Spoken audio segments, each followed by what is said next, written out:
just got a $100,000 job with no connections in the industry. Sounds impossible, right? Well, here's the kicker. I did it, and I'm gonna show you exactly how you can do it with no experience, no connection, and not knowing anyone in the industry. Just stick around with me. This could be a game changer. Today, we're gonna dive into 3 hurdles that you're probably gonna run into while trying to be successful in getting a job. Creating a perfect resume, networking, and overcoming self-doubt, because you're gonna be putting so many applications in, you're gonna be like, dang, is this really for me? Networking is a word that's thrown around in so many circles, career-wise, career talks, career videos. It kind of seems like it's the key to success. But I say it's not really how many people you know. It's about how many people you have on your team that will advocate for you, sponsor, say something for you in rooms that you're not in, or rooms that you'll never even know about, or know that your name was heard of. When I started in the corporate world, I didn't really come from a fancy school. I went to Penn State. I didn't go to a Target school, but they did have a lot of alumni, which was really cool, and I utilized that. So if you go to a big school and it's not necessarily a top school, I would really tap in with my alumni. I would say instead of trying to just connect with everyone, you get your LinkedIn, you're gonna hit connect. I would say for companies that you're really interested in, research the people that work at the company, find something in common or something that you can find on their page you guys are both interested in. Because people like to connect with people that they can relate to, or say, hey, this person reminds me of when I was young, when I first started. Because if not, they're busy, so they're gonna make, what value do I have in helping this person? So really make sure that you're doing your research and not just hitting up random people and seeing that you have some type of value to return them. The value always isn't money or anything, but the thing I like to do is try to make people feel good for helping. This is very important. I crafted personal emails for everybody. I work in finance right now, corporate banking. I get so many people from colleges and grad students that send me this email that obviously they sent this to 100 other people. Don't do that. To my earlier point, only focus on things like personal relationships. Hey, for example, I connected with the guy that played baseball in college. I played baseball in college. Talked about that. My subject in my email was fellow college baseball athlete. So he's like, oh shoot, off the bat, he realized that we have something in common, and he did reply to me. Please, and when you're networking, don't just hit people up and say, hey, I want an internship. Hey, do you know the intern? Say, I would love to learn about how you navigated your career and learn more about you as well. If you do that, this person's interested in me, not the person, not just this goal of getting this job, like they want to know about me. And that's the important part. This is all of a game. It's a game. Corporate is a game. And if you don't know the game, you're not going to win. You're reaching out, make it personal. Really focus on building this relationship in your networking process, because this is the most important thing. People are busy. So if it's not personal, they're going to throw your email in the trash. And then this is my last key point for networking is people tell when you're hitting them up out of desperation versus curiosity.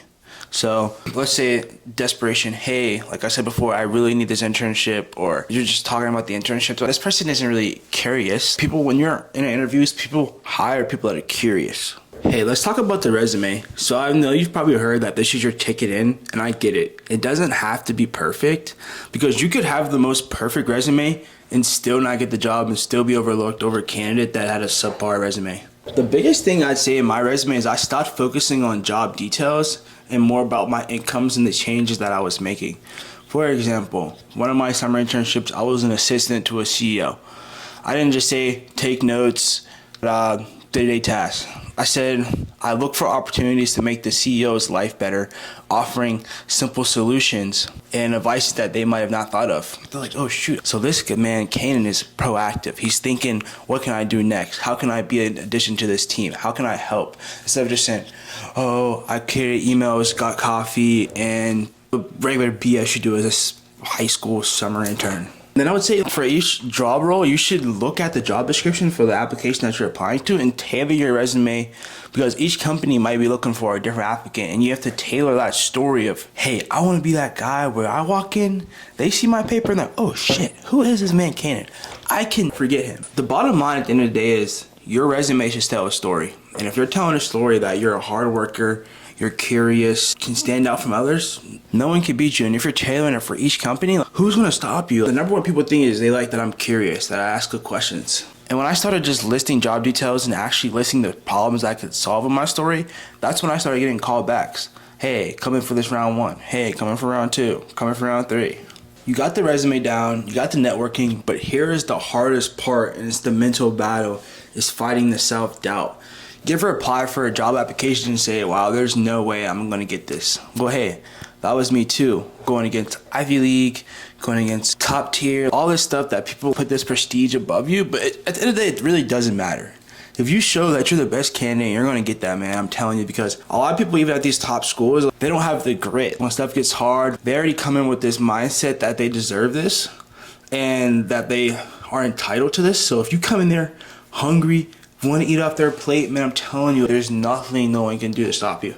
Let's talk rejections. I've had so many rejections. There's going to be these days where you're like, wow, am I qualified? Am I wasting my time? Well, one, you're not wasting your time. You're going to find a company that wants you because God's going to line that up for you. Those companies weren't for you as well. As long as you just keep working, I'm talking about keep working and showing up for yourself. Just from probability of numbers and math, you're going to win, man. So there's this thing in life where, let's talk about in college. I've applied 40 colleges, but I only got into 3. I applied to hundreds of jobs. I've only got 2 or 3. But those 2 or 3 were opportunities that I didn't even know could take me from this to this level. Even with prestige, so it's just numbers. It's a numbers game. Perseverance is the key. Every no is another step to the yes. And that's just building your mental mindset where it's like, once you get that job, you're going to work so hard because you know how much it's meant to you.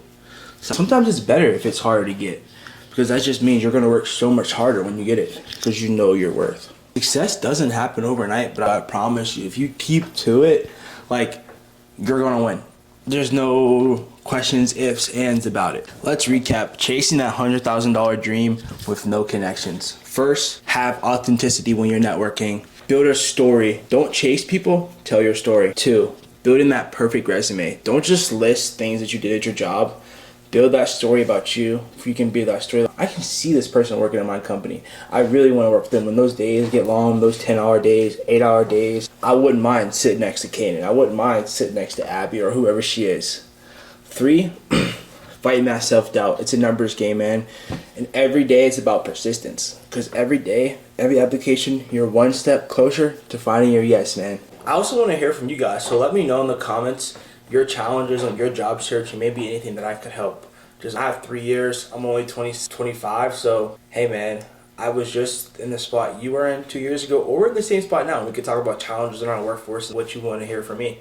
Being black in corporate, maybe even having dreads in corporate in America. But let me know. Don't forget to subscribe this video. Peace.